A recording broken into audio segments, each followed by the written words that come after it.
Hello everyone, my name is Kalu and welcome to my Bard Rotation and Roll Guide. In this guide we'll go over how to play Bard and what you should be doing as a Bard, as well as what to focus on to do as much damage as possible. While I'm going over the rotation, I'll be referencing a stat called Potency. Potency is just the amount of damage an ability does in comparison to each of your attacks. For Bard, each auto attack is 100 Potency, Heavy Shot is 150 Potency, and Refulgent Arrow is 300 Potency. This is just used to compare the strength of each of your skills and can be viewed in the tooltips at any time. To start off, let's look at how you should begin attacking an enemy.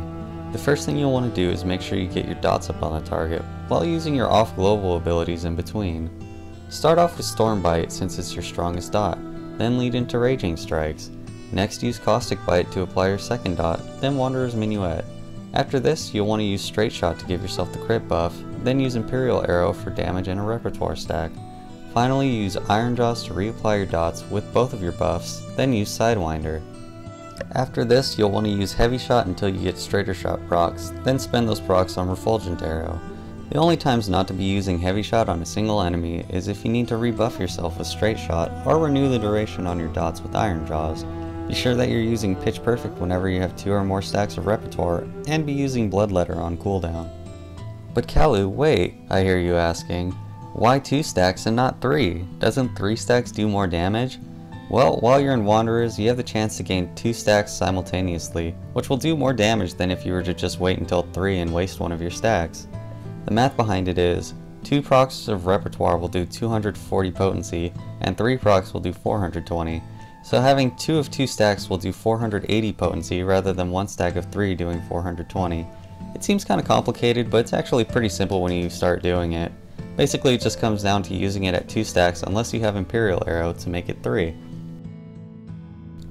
Now the next thing you'll want to do is rotate your songs at the end of Wanderer's Minuet to Mage's Ballad. The reason you want to switch over to Ballad is so that you can get Bloodletter resets from your dots. You'll want to use Bloodletter on cooldown or reset to deal as much damage as possible. Each proc of Bloodletter is an extra 130 potency, which really adds up throughout a fight. If you can, try to use Imperial Arrow and Bloodletter in between your global cooldown skills together. This will make it so you can do 2 Bloodletters back to back, which is a good amount of extra damage. Now as your Mage's Ballad runs out, you'll want to switch over to Army's Paean. This song will buff your attack speed when you gain repertoire stacks, making it so you can attack faster. Around this time, Sidewinder will be coming up again, so you'll want to use it, so long as you have your dots up on your target. Be sure to use Imperial Arrow for extra stacks and use Bloodletter on cooldown to do as much damage as you can. Now as Army starts to run out, you'll want to switch back into Wanderer's Minuet, and repeat from earlier. From this point on, it's just rinse and repeat throughout the fight, trying to do as much damage as you can.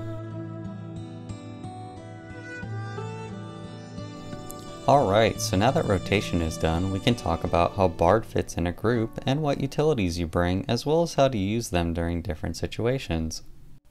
One of the first utilities we bring is Foe's Requiem.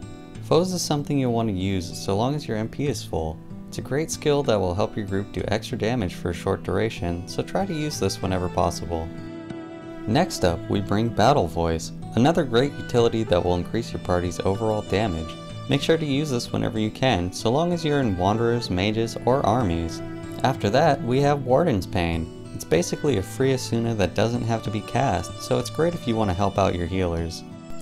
Following Wardens, we bring Troubadour. Troubadour has a different effect based on which song you're using, but it's an excellent cooldown to use during phases with high AoE damage. This will greatly help your healers keep everyone alive, so be sure to save it for the right moments. Finally, our last utility is Nature's Min. This is a single target buff that will greatly increase healing received by a target, so it's another great skill to use on your tank for a tank buster or for someone who's suffering a lot of damage but not getting much healing.